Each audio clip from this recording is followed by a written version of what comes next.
Hey, thumbs up. Quiz. Hey, g'day, James Ramsey from Stone. How are you? Welcome to Morning Minutes. Who we got on? Phillips on, Dotton, Rita. Hey, we're live.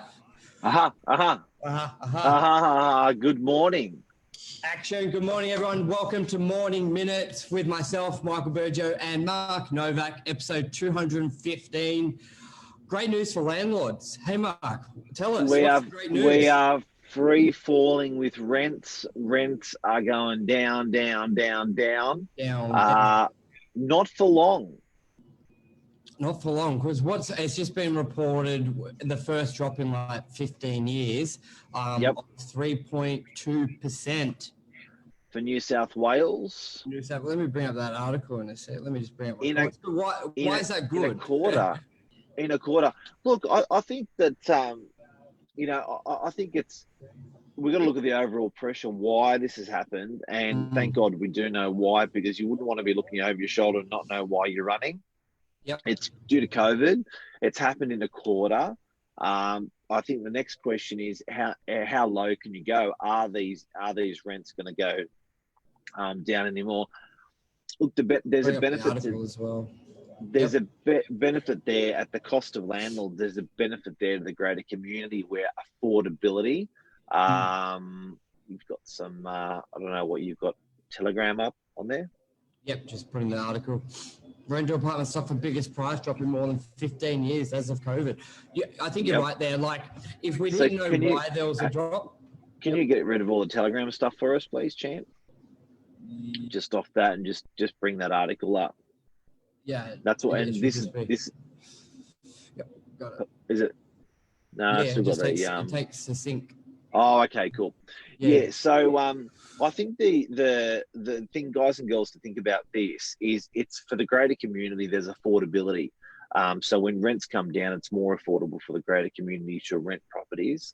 If they've got more change in their pocket, then they may well spend it somewhere else in the community. They may save it, whatever they may do, but it's good. It's at the cost of the landlord. But Michael, you and I were just talking about off air. Landlord's net effect. How does that work out?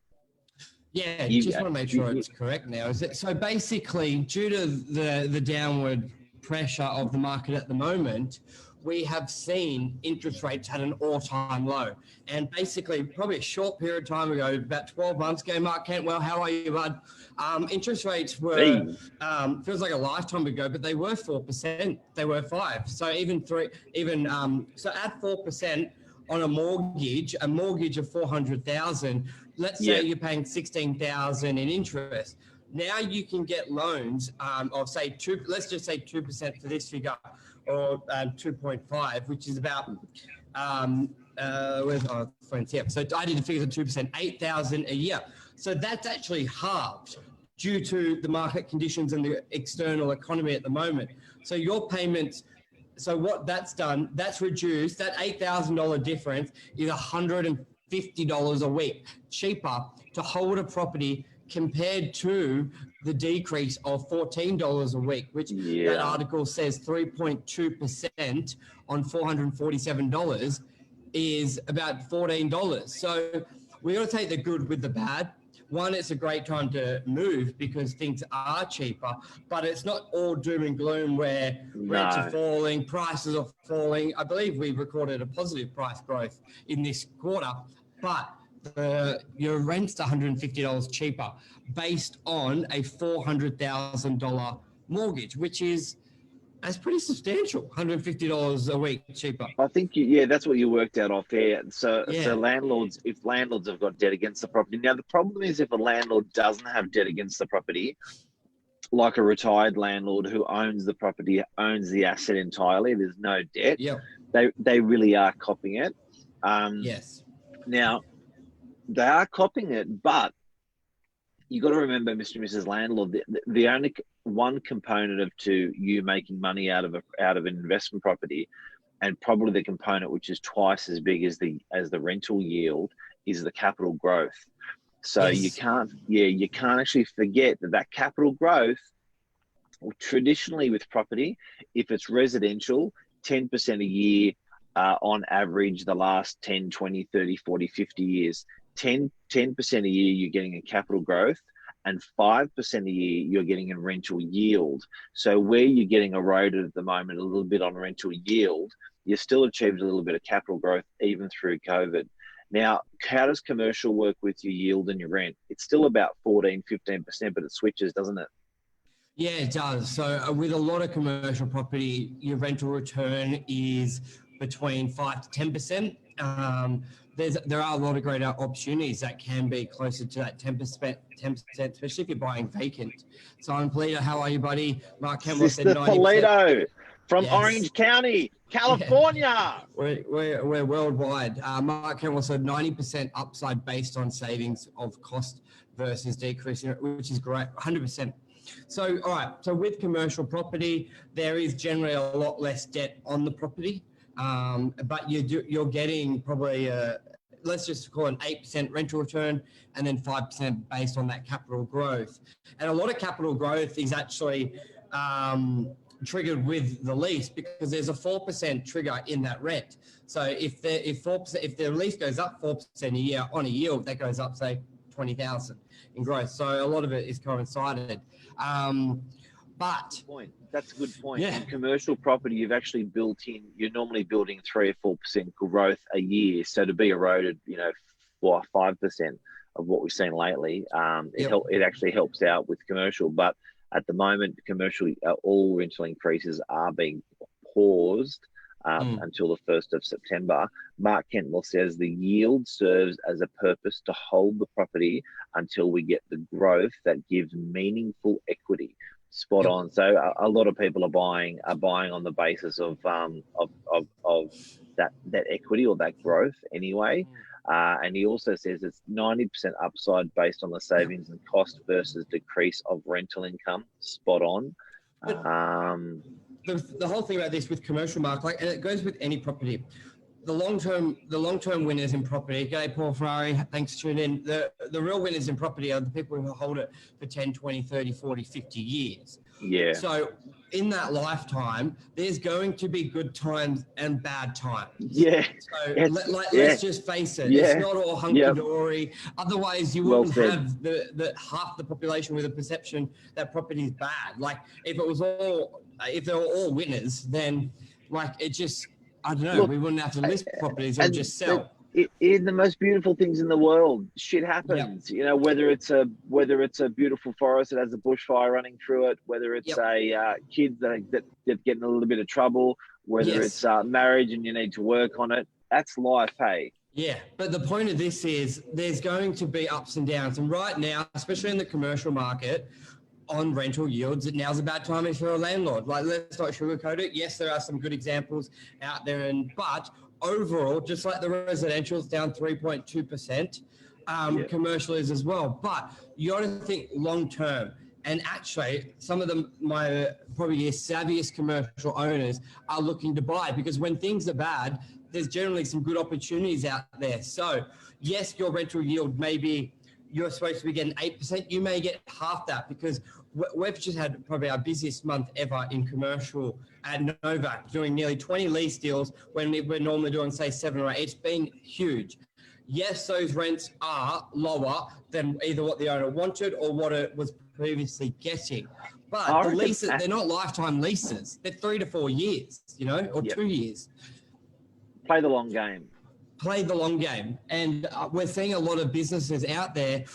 We've said it on another show. So I thought people were going to be contracting and finding smaller locations and all doom and gloom. But we're seeing new businesses come from the home garage or a sublease, taking their own premises. Really exciting. Coleroy, new yoga. Well, not new, because she's been in Coleroy for probably 5 years, but subleasing. Her business has been doing great. She now has the confidence, and she's just taken a head lease on Pittwater Road, 1091 Pittwater Road. Go check out if you like yoga. But that's a pure example. Through these bad times, people are prospering. And just like the 3.2% decrease in rent, okay, fine, you may be able to get another property cheaper for you that you would like. Lock it in for a year or two. But then on the other side, your mortgage is down. There's good and bad, but play the long game. It's the biggest advice And we can say. affordability, dude. Affordability is not a bad thing. Bringing affordability to the community. Yes, it's at the cost of our landlords, unfortunately. But there's incredible. I guess human nature has this incredible equalizer. It's like a natural instinct. It just happens, and that's what we're seeing a little bit now. It's that equalization that's coming out. Don't know how we're getting there. Don't know how we're coming out of it. But it is what it is. Yeah. But also, I know a big thing that we haven't spoken about is landlords have had the opportunity to pause their repayments. Yep. Now, I don't give a shit what world you come from. That's good news. Yeah. I don't. Oh yeah, but that signs of a friendly, good society, isn't it? Like seriously, don't kick a man while he's down, basically. And pass it on a little bit, seriously, pass it on just a little bit, because at the end of the day, if Big Brother taps you on the shoulder and says, I'm going to extend you out for 12 months or 6 months, or you don't have to pay anything, that is awesome news. Very good point just there. If your mortgage, how about this? Put this in perspective. Basically, any landlord that's refinanced and had a loan, say 4 years old, your repayments are halved. Your interest is halved. Have you halved your rent? No. Have you passed that on? Now's a great time to reinvest in your property, paint it, new carpet, do this. Your rent's probably could be lower than it was, so that's bad. Yep. Your money's cheap, is cheaper than it's ever been. So maybe pull some money out of the equity, renovate your property, put some money back into it, and then you may get a higher rent. You get the tax deduction, you get all those nice things. So that's another thing as well. And playing the long game, you didn't get into this property to live off half a breath. Do you know what I mean? You got in there for the long game, the long haul. Property has been wonderful to our landlords for many, 5 years, 3 years, 20 years, 30 years. It's a long-term thing. So the rentals that are actually having a little bit of a hit at the moment, that's cool. You know what I mean? I know you've paused your mortgage payments if it's hurting. You're giving back to the rental market a little bit if you need to. Take the opportunity to do some works to the property. It's a community thing. It's almost better for the community a little bit. Yeah. So take the good with the bad, play the long game. Anything else you want to add on this one, Mark? I'll put the link to the article in there. It's Monday. It's Monday. That's true. Very observant. What's the weather like in Sydney? It's good. It rained yesterday. It bucketed down where I was, but it's a beautiful blue sky, not a cloud in sight. So it's really good. Who we got on? Nikki Parker, love having you on. Any questions you have or topics you want us to talk about? Andrew Cole, it's good to have you on as well. Where's Mark? Did he say anything else? No, Mark went quiet. Fabulous. Cleaning, how are you, legend? Big shout out to everyone. Dot and cross it. G'day. Rosie Sullivan, g'day to everyone this morning. Rosie Sullivan, hello. Have a great week, everyone. Enjoy tonight. We've got love everyone to join us on Novak News, which is at 7:45. Real estate is good. I don't know what we got on. We'll figure it out. We'll send an e-blast. We'll do the traditional fashion. We'll do in the last couple of minutes. Yep. Anyone's got topics, send it through and we'll talk about it. So thanks, absolutely, everyone. Guys. Everyone, love you. Have a great week. Cheers. Thanks, Michael. Cheers, mate. Bye.